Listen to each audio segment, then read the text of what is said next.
tocaron en la mitad de la noche. Abrí la puerta y no había nadie, no más el viento que sonaba como llorando, fuerte. No teníamos cerco en la casa, pero el patio estaba grande. Nadie hubiera podido correr hasta la calle sin que lo viera. No podía ver a nadie cerca, pero estaba completamente seguro de que alguien o algo estaba ahí, en la oscuridad. Fui a cruzar de noche, no importa la urgencia o la necesidad, hasta acompañar a una familia en el viaje más aterrador de sus vidas, en un autobús de pasajeros, rumbo al puerto de Veracruz. Vamos a adentrarnos en ese plano donde lo paranormal y lo que podemos percibir existe en el mismo lugar. Porque recuerden, no se trata de que eso que no podemos ver exista o no, sino de que podamos percibirlo. Y ese momento, créanlo, tarde o temprano nos va a llegar a todos. Tarde o temprano, todos tendremos nuestro momento de volvernos protagonistas de relatos de la noche. Voy a contarles una anécdota que me sucedió hace unos 20 años. En aquel entonces, yo vivía en Autlán de Navarro, en la casa de mis papás, junto con una de mis hermanas. Digo con una porque éramos 7, y yo vengo siendo la sexta hija, lo cual quiere decir que mis hermanos ya eran mayores o casados y ya no vivían con nosotros. Por eso en ese tiempo solo vivíamos mis papás, mi hermana menor y yo. Recuerdo que precisamente ese día mi mamá no estaba. Creo que había ido a visitar a una tía y solo estábamos mi hermana, mi papá y yo. Así que una tarde venía llegando de la universidad. En ese tiempo vivía con mucho estrés y sufría de migrañas muy fuertes. Así que lo único que quería era acostarme.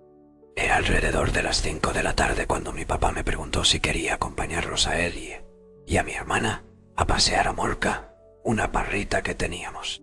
El dolor de cabeza era tan fuerte que solo quería tomar unas pastillas y dormirme. Así que le dije que no, que ya no me hicieran ruido, por favor. La verdad no puse mucha atención a cuando se fueron, pero me pareció escuchar que cerraron la puerta de la casa. Pero de repente empecé a escuchar como si alguien estuviera moviendo trastes en la cocina. Después los ruidos pasaron al patio. Se escuchaba como si arrastraran cubetas o algo por el estilo. Me encontraba tan adormilada que no le di importancia. Supuse que mi papá y mi hermana no se habían ido, que se habían quedado en la casa, aunque sí se me hizo raro porque cuando mi papá fue a hablarme, ya traían a la perra con la correa, lo que significaba que ya estaban por salir. Pero pensé que quizás se habían regresado por algo o lo habían pospuesto. No sé. Los ruidos continuaron un rato. Luego todo se quedó en completo silencio. Sin embargo, después de unos minutos, en ese mismo estado entre dormir y despierta, comencé a escuchar que alguien decía mi nombre desde el patio del fondón. Norma. Norma. Norma.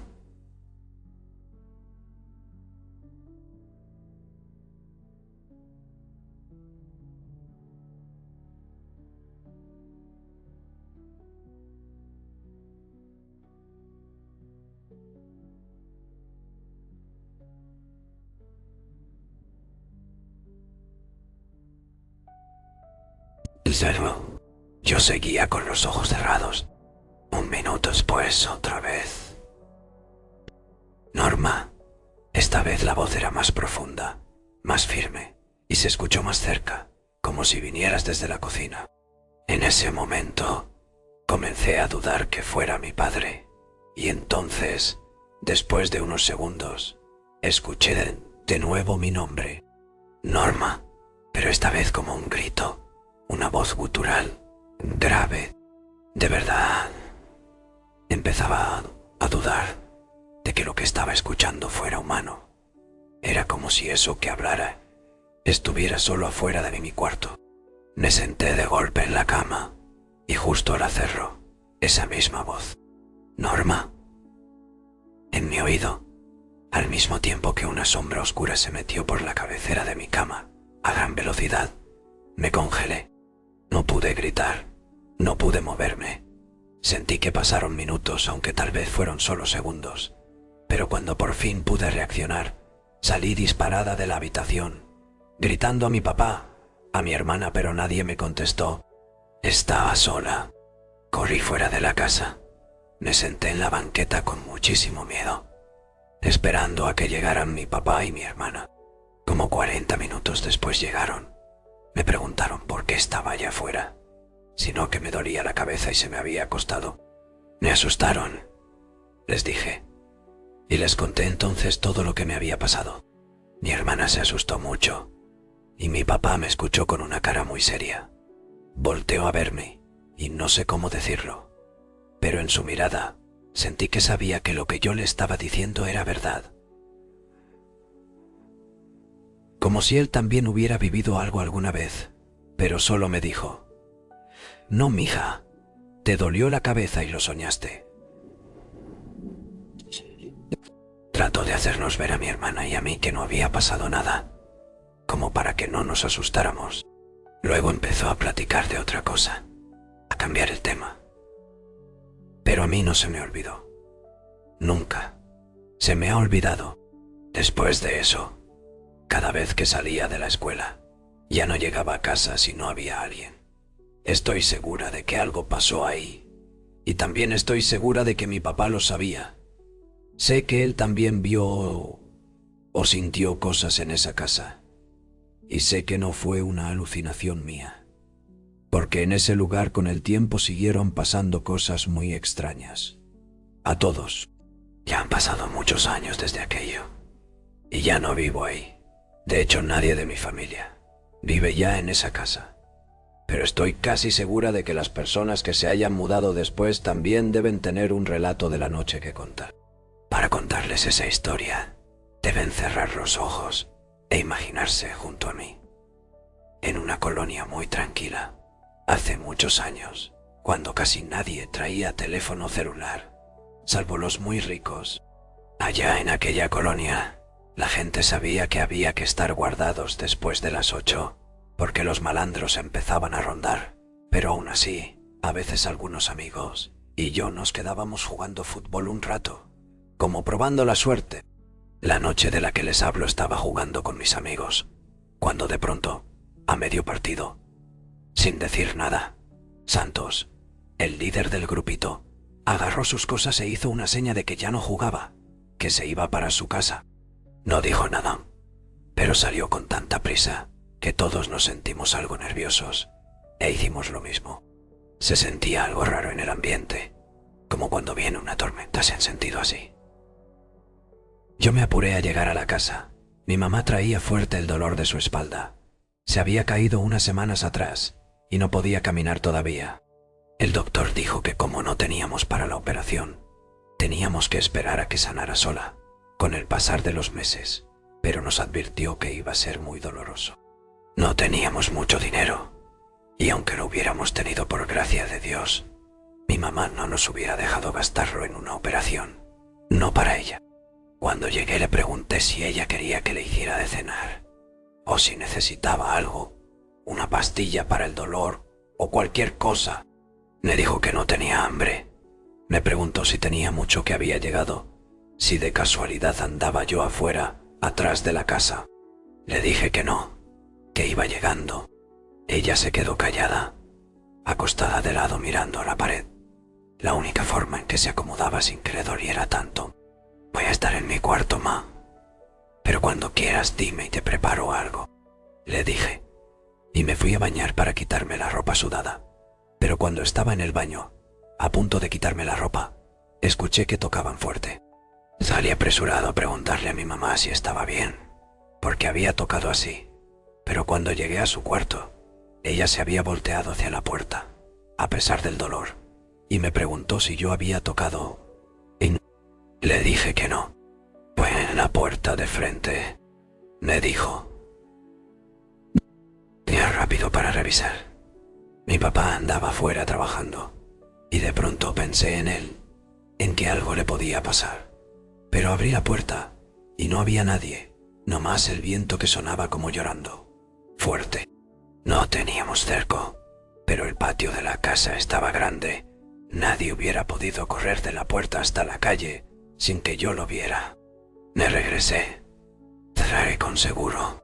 Fui con mi mamá para ver cómo estaba y le dije que no había nadie, que si no habíamos confundido el sonido, pero me hizo ver que no podíamos haber imaginado los dos lo mismo. Tampoco había rama cerca de la puerta o algo que le hubiera podido golpear. Ayudé a mi mamá a acomodarse. Le pregunté si le había dolido mucho la espalda ese día. Me dijo que hubiera sido un día tranquilo. Le daba gusto porque a veces pensaba que nunca le iba a dejar iba. Tocaron a la puerta de nuevo, más fuerte, y en 2 saltos llegué a ella para abrir, para ahora sí agarrar a quien nos andaba jugando una broma. Pero de nuevo no había nadie, solo el viento. Cerré, me regresé con mi mamá. Su cara le había cambiado. Le conocí ese semblante de miedo, uno que se me hacía raro, que me recordaba a otro tiempo, cuando era niño. Escuchamos claramente que alguien tocó otra vez, pero ahora como unidad, sin duda habían tocado dentro de la casa. Habían tocado la puerta de mi cuarto, justo al lado de donde me encontraba con mi mamá. Me hacía mucho miedo, pero reuní valor para pararme, para ir a revisar. Pero no vi nada. Mi cuarto estaba vacío. Cuando regresé a la habitación de mi mamá, su cara ya no era de miedo, sino de preocupación. No hay nada, ¿verdad? No hay nadie. Le respondí que no. Tu papá, hijo, ya no ha de tardar en llegar. Ve por él, hijo. Siento algo muy feo en el pecho. Vete corriendo por él. Mi papá en ese entonces trabajaba con su primo, Candelario, en un puesto de tacos en la colonia que seguía la nuestra. No era tan lejos, pero tenía que cruzar una zona bastante solitaria. Sobre todo, esas horas de la noche, cuando les digo, la gente del barrio ya no quería salir. Me puso una chamarra. Le dejé a mi papá mi navaja, la que siempre me llevaba a todos sus lados por protección, por si las dudas. En ese momento pensé que era mejor que se la quedara a ella. Salí corriendo en dirección al trabajo de mi padre. Ya debía estar por salir para emprender el regreso a la casa. Recuerdo muy bien la noche, cómo se veía, cómo se sentía, sin luna. Recuerdo muy bien el viento tan seco y tan fuerte de esa noche, que parecía que me quería decir algo y que levantaba la tierra de las calles que me raspaba la cara. Nuestra colonia y la siguiente estaban divididas por un canal. Había un pequeño puente de madera cerca de las canchas, donde apenas se cabía una persona. Había otro, ya bien hecho, para carros, a unas cuantas cuadras, pero no había tiempo de rodear. Además, yo sabía que mi papá regresaba por el puente de madera. Tenía que ir por ahí sí o sí, y tenía que apurarme porque faltaba poco para que dieran esas horas en las que siempre había un malandro de la zona a mitad del puente y te pedía unas monedas a mitad del puente y te pedía unas monedas. Nunca nadie se había atrevido a decirle que no. Todos sabían que era peligroso, que había salido de la cárcel hace un par de años.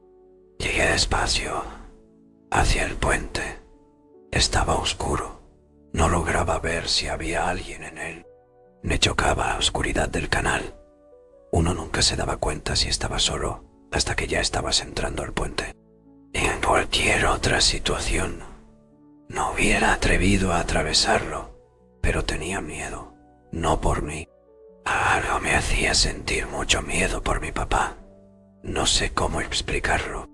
Cuando di un par de pasos sobre el puente, vi que algo salía del otro extremo, de la oscuridad. Parecía una señora, de esas chiquititas que se van encogiendo con los años, muy jorobada, tan encorvada, que estaba tan chaparrita como un niño. Esa imagen en comunidad se quedó grabada en mi cabeza. Todavía cuando cierro los ojos los aprieto, puedo ver exactamente esa silueta. La mujer se venía acercando lentamente hacia mí, pero no movía las piernas. Su falda larga llegaba al suelo, así que no podría decir que venía flotando, pero parecía acercarse hacia mí sin moverse. Eso se los juro que no lo imaginé. Pero hay otra cosa.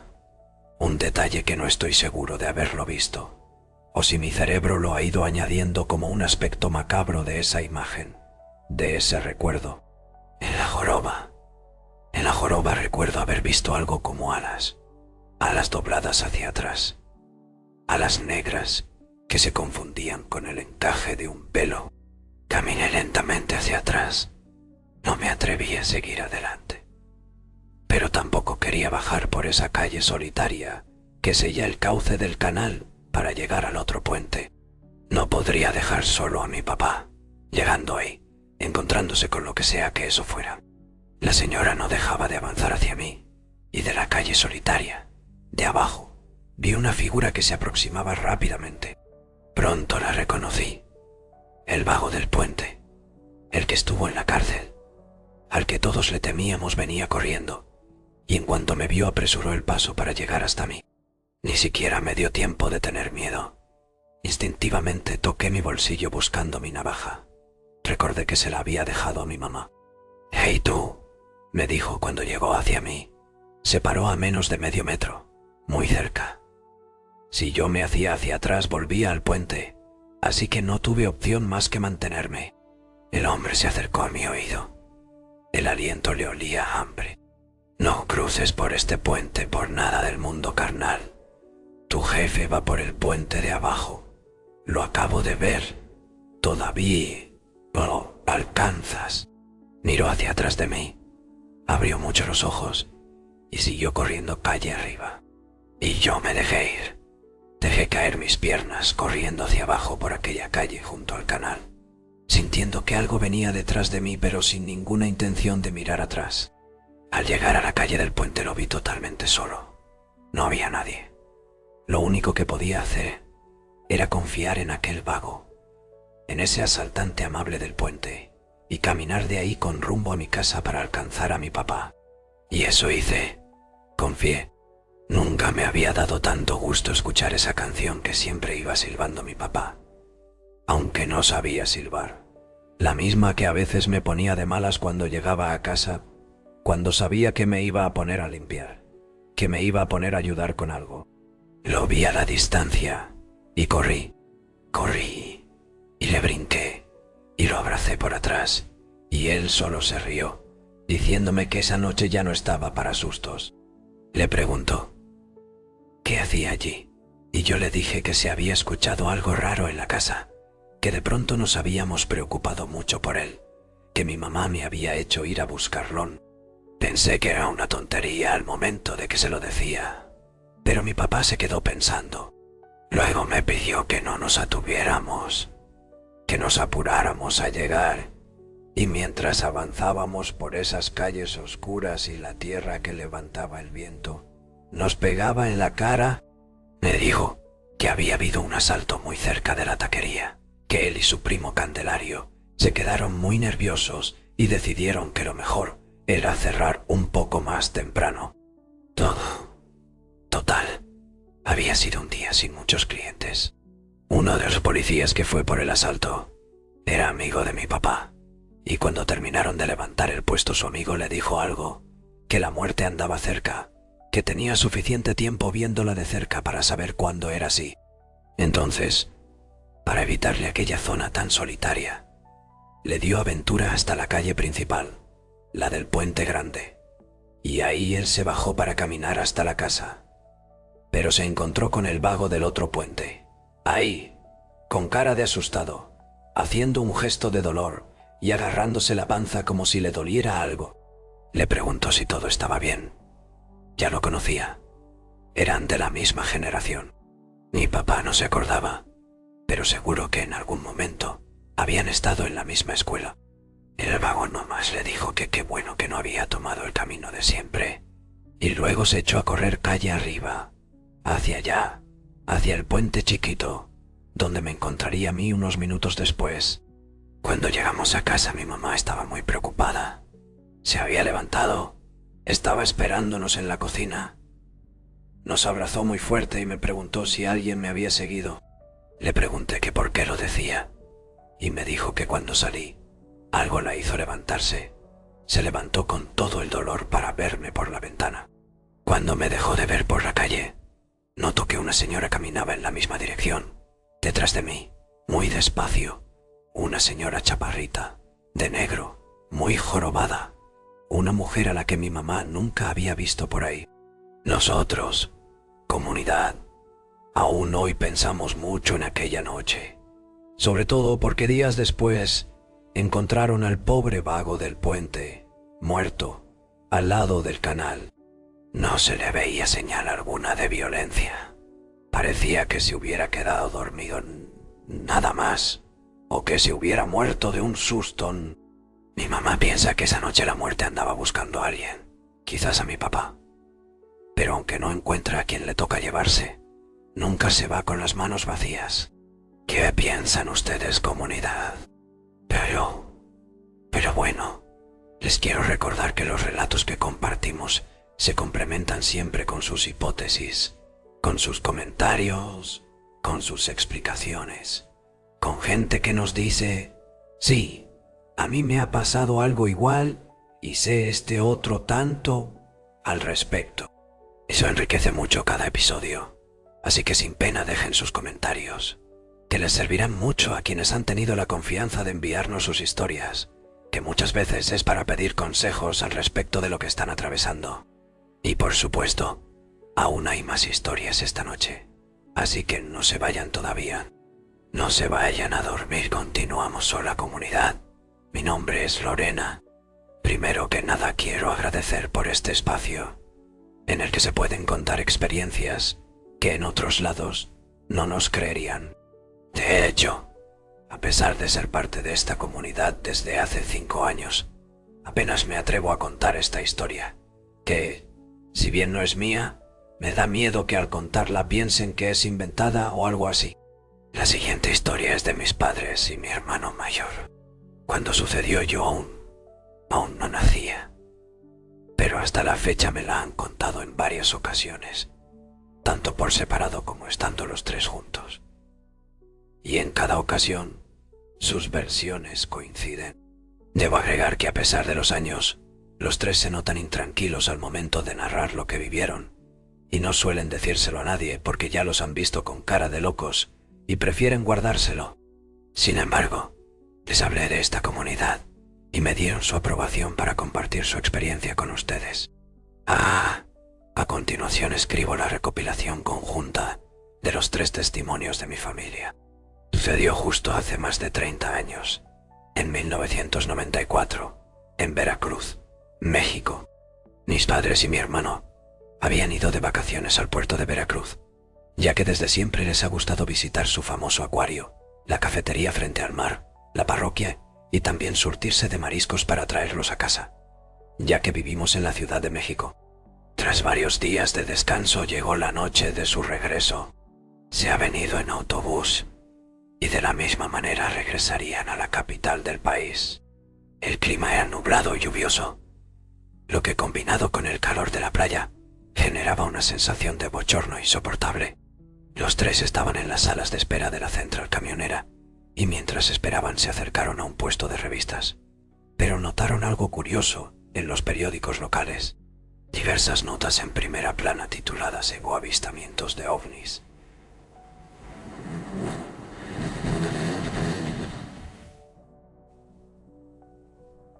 OVNI o Egue contacto el segundo tipo. OVNIs en Poza Ricao se sacaron de onda al ver esas notas periodísticas, pero su cansancio tras una semana de vacaciones los obligó a no darle mucha importancia. Ya en camino, había pasado aproximadamente media hora de haber salido del puerto de Veracruz. Ya iban en la carretera.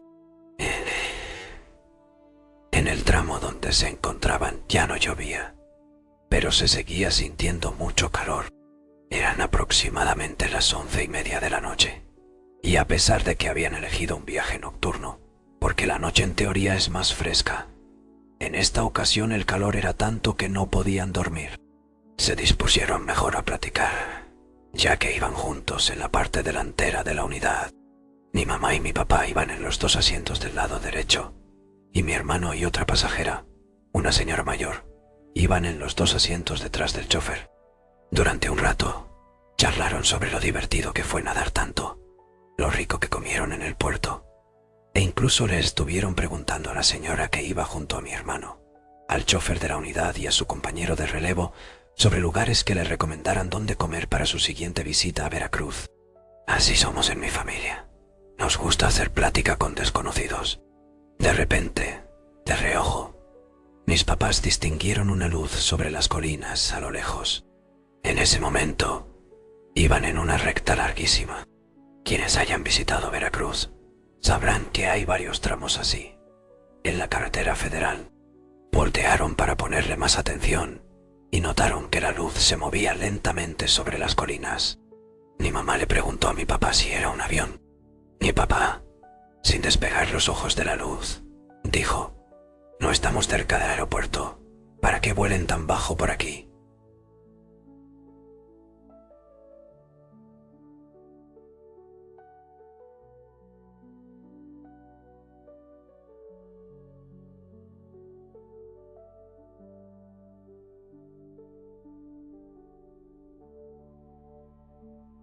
Mi hermano y la señora que venía junto a él los imitaron. Todos, incluido el chofer que alternaba la vista entre el camino y la luz, y el chofer de relevo que ya tenía la cara pegada en el parabrisas, estaban atentos a lo que parecía un foco de gran intensidad, ladeando sobre las colinas que se encontraban mucho más adelante. En un segundo, ese foco de gran intensidad se bajó desde las colinas en dirección a un tramo de la carretera más adelante, por el cual el autobús tendría que pasar en unos momentos. La señora junto a mi hermano soltó un grito ahogado y susurró: «No puede ser, no puede ser». La luz se quedó estática en medio de la carretera, como si estuviera esperando que el camión llegara hasta ella. Dicen que estaba flotando a la altura de un edificio de 5 pisos, o un poco menos. El chofer comenzó a temblar, sus anillos haciendo un ruido al chocar con el volante. Mi familia estaba pálida del susto también, y sin embargo el chofer seguía avanzando como por inercia. Conforme el autobús se acercaba, la luz de esa cosa bajó de intensidad, y todos pudieron distinguir que poseía la forma de un disco. Sí, comunidad, así como los pintan en las películas. Precisamente esa forma de disco de un color grisáceo.